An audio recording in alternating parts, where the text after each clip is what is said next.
Ce débat de ce soir était très attendu. C'est le premier débat de la primaire des socialistes et c'était la première fois qu'on ne pouvait comparer et entendre les 6 candidats à la primaire. En réalité, dans ce débat qui a été très contenu, très maîtrisé, aseptisé, voire pendant 2 heures, il y avait un match sous-jacent qui était le match entre Martine Aubry et François Hollande, le favori. Et Martine Aubry, sa principale challenger. Pendant 2 heures, on a pu les comparer et ce n'est qu'à la fin que Martine Aubry a cherché à provoquer son adversaire, à afficher des différences.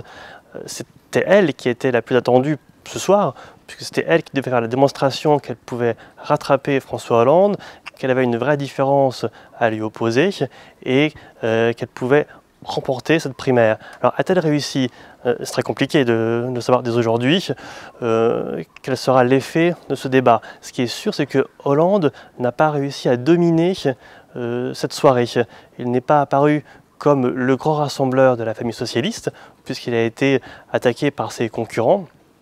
Et par ailleurs, on a vu apparaître des différences de fond entre eux deux sur 2 points. Le contrat de génération, qui est la grande idée de François Hollande, qui a été contesté par Martine Aubry, sur son financement notamment.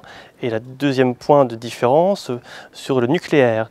On a vu une nuance, une différence d'approche entre François Hollande, qui s'est fixé un objectif de réduction de la part du nucléaire dans l'énergie produite en France, et Martine Aubry qui a voulu afficher un cap, une direction à plus long terme.